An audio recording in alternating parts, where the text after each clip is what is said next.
اعوذ باللہ من الشیطان الرجیم بسم اللہ الرحمن الرحیم الحمد للہ رب العالمین والصلاة والسلام علی سید الانبیاء والمرسلین وخاتم النبیین اللہم صلی علی سیدنا و مولانا محمد النبی الامی وآلہ واصحابہ واہل بیتہ واتباعہ وبارک وسلم۔ معزز ناظرین، السلام علیکم ورحمۃ اللہ وبرکاتہ۔ جاذب پبلیکیشنز میں خوش آمدید۔ میں محمد سعید جاذب آپ کی خدمت میں حاضر ہوں۔ تعلیم القرآن کا سلسلہ جاری ہے اور میں آپ کی خدمت میں سورۃ الاعراف کی تفصیلات و تشریحات پیش کر رہا ہوں۔ آج کی نشست میں سورۃ الاعراف کی آیات نمبر 109 تا 114 شامل ہیں۔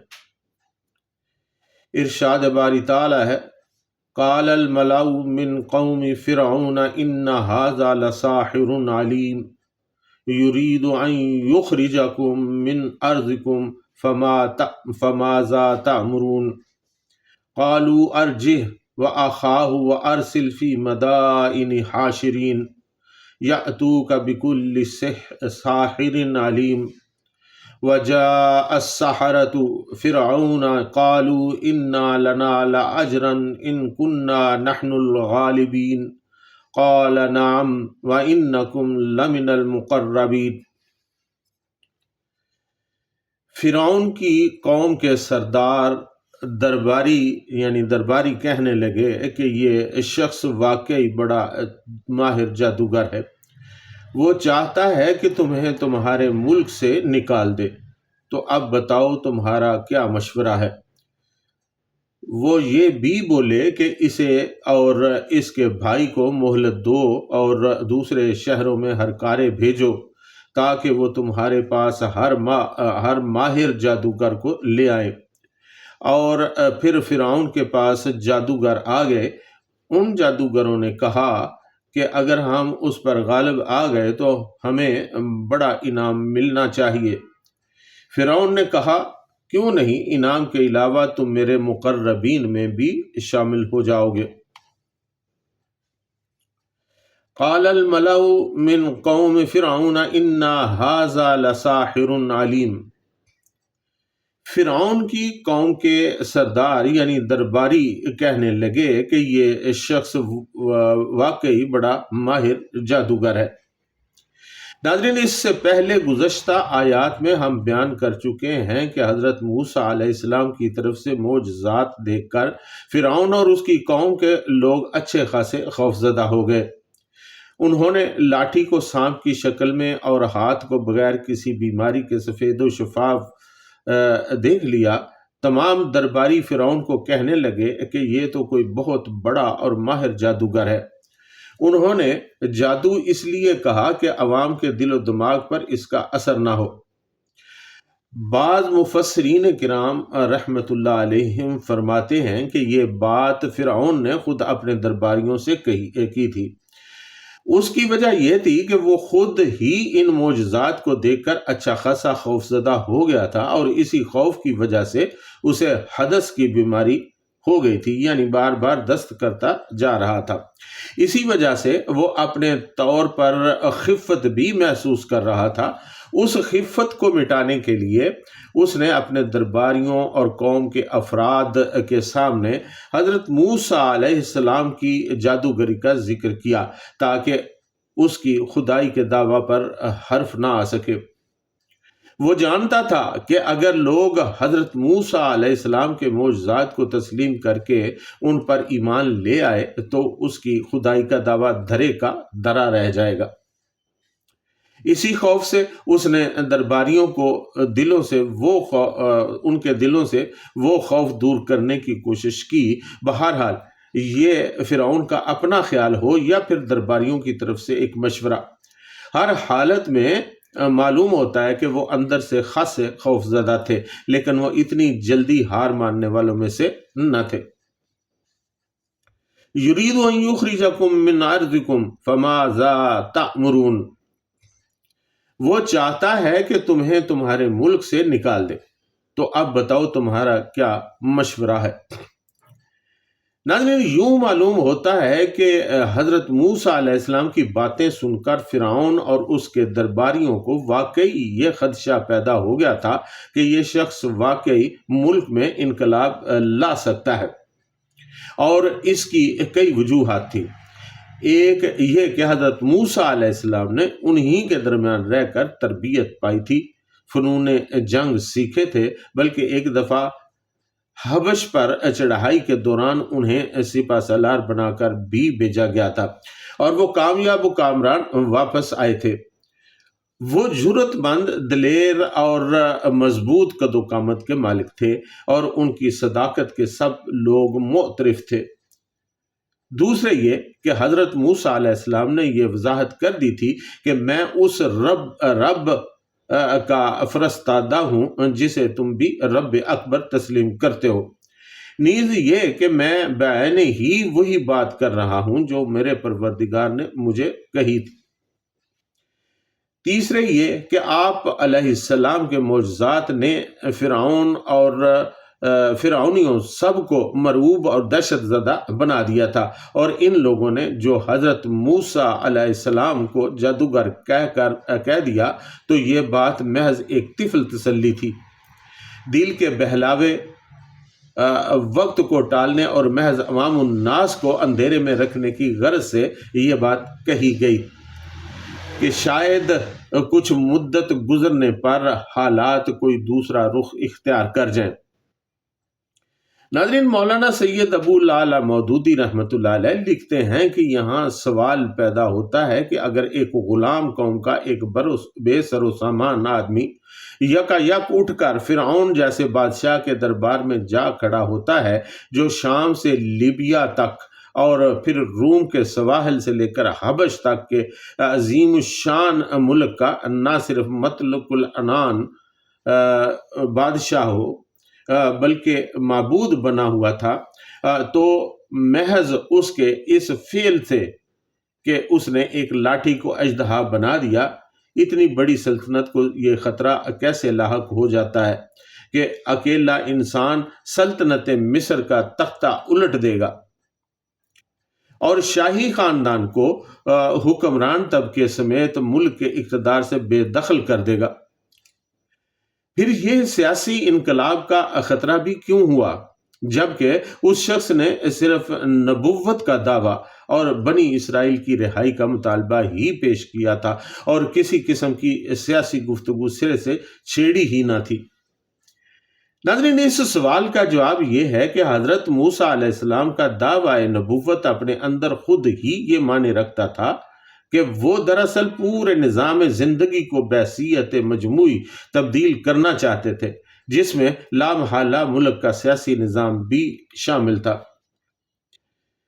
کسی شخص کا اپنے آپ کو رب العالمین کے نمائندے کی حیثیت سے پیش کرنا لازمی طور پر اس بات کی ضمانت ہے کہ وہ انسانوں سے اپنی کلی اطاعت کا مطالبہ کرتا ہے، کیونکہ رب العالمین کا نمائندہ کبھی مطیع اور رعیت بن کر رہنے کے لیے نہیں آتا، بلکہ مطاع اور راعی بننے ہی کے لیے آتا ہے، اور کسی کافر کے حق حکمرانی کو تسلیم کر لینا اس کی حیثیت رسالت کے قطعاً منافی ہے۔ یہی وجہ ہے کہ حضرت موسیٰ علیہ السلام کی زبان سے رسالت کا دعویٰ سنتے ہی فرعون اور اس کے اعیان سلطنت کے سامنے سیاسی اور معاشی اور تمدنی انقلاب کا خطرہ رونما ہو گیا۔ رہی یہ بات کہ حضرت موسیٰ علیہ السلام کے اس دعوے کو مصر کے دربار شاہی میں اتنی اہمیت ہی کیوں دی گئی، جبکہ ان کے ساتھ ایک بھائی کے سوا کوئی معاون و مددگار اور صرف ایک سانپ بن جانے والی لاٹھی اور ایک چمکنے والا ہاتھ کے سوا نشان ماموریت نہ تھا؟ اس کے دو بڑے سبب ہیں۔ ایک یہ کہ حضرت موسیٰ علیہ السلام کی شخصیت سے فرعون اور اس کے درباری خوب واقف تھے۔ ان کی پاکیزہ اور مضبوط سیرت، ان کی غیر معمولی قابلیت اور قیادت و فرمانروائی کی پیدائشی صلاحیت کا سب کو علم تھا۔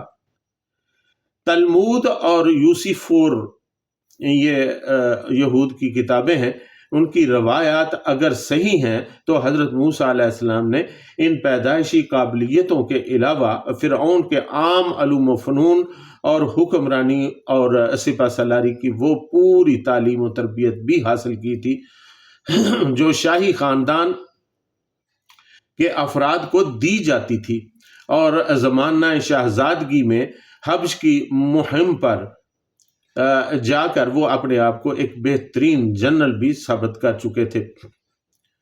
پھر جو تھوڑی بہت کمزوریاں شاہی محلوں میں پرورش پانے اور فرعونی نظام کے اندر امارات کے مناسب پر سرفراز رہنے کی وجہ سے ان میں پائی جاتی تھی، وہ بھی 8-10 سال مدین کے علاقہ میں صحرائی زندگی گزارنے اور بکریاں چرانے کے بدولت دور ہو چکی تھی۔ وہ بھی 8-10 سال مدین کے علاقہ میں صحرائی زندگی گزارنے اور بکریاں چرانے کی بدولت دور ہو چکی تھی، اور اب فرعونی دربار کے سامنے ایک ایسا سن رسیدہ اور سنجیدہ فقیر کشور گیر نبوت کا دعویٰ لیے کھڑا تھا، جس کی بات کو بہرحال باد ہوائی سمجھ کر اڑایا نہیں جا سکتا تھا۔ دوسری وجہ یہ تھی کہ عصا اور ید بیضا کی نشانیاں دیکھ کر فرعون اور اس کے درباری سخت مرعوب ہو چکے تھے، اور ان کو تقریباً یہ یقین ہو گیا تھا کہ یہ شخص فی الواقع کوئی فوق الفطری طاقت اپنی پشت پر رکھتا ہے۔ ان کا حضرت موسیٰ علیہ السلام کو ایک طرف جادوگر بھی کہنا اور پھر دوسری طرف یہ اندیشہ بھی کرنا کہ یہ ہمیں اس سرزمین کی فرمانروائی سے بے دخل کرنا چاہتا ہے، ایک صریح تضاد بیان تھا اور بوکھلاہٹ کا ثبوت تھا جو ان پر اس اولین مظاہرے سے طاری ہو گئی تھی۔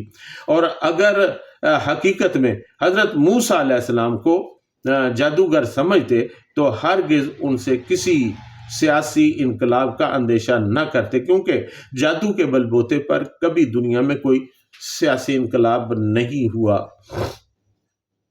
قالوا ارجہ واخاہ وارسل فی المدائن حاشرین، وہ یہ بھی بولے کہ اسے اور اس کے بھائی کو مہلت دو اور دوسرے شہروں میں ہرکارے بھیجو۔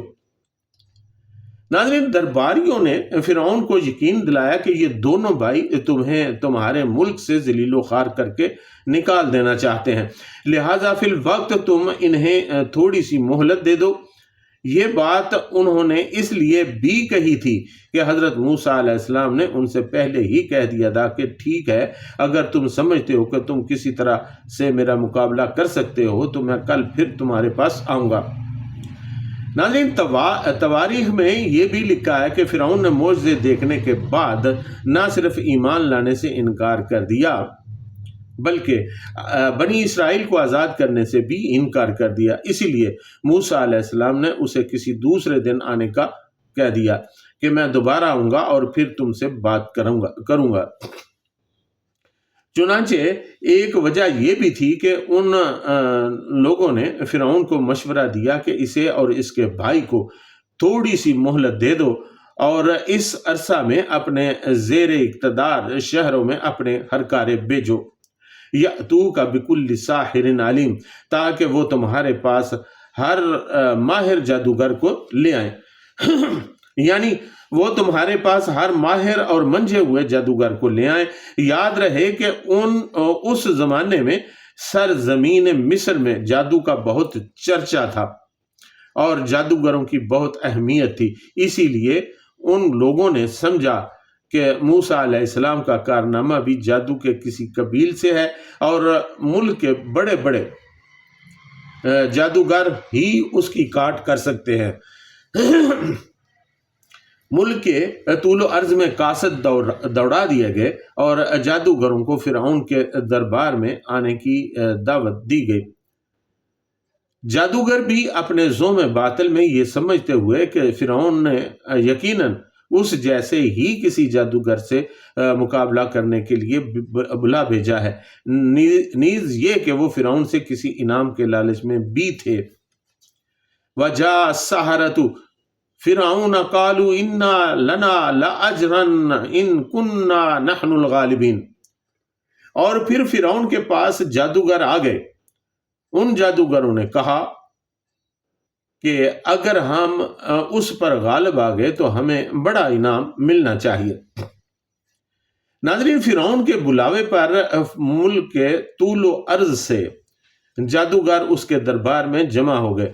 جادوگروں نے فرعون اور درباریوں کی زبانی حالات سنے اور یہی سمجھے کہ فرعون کا واسطہ کسی بہت بڑے جادوگر سے پڑ گیا ہے۔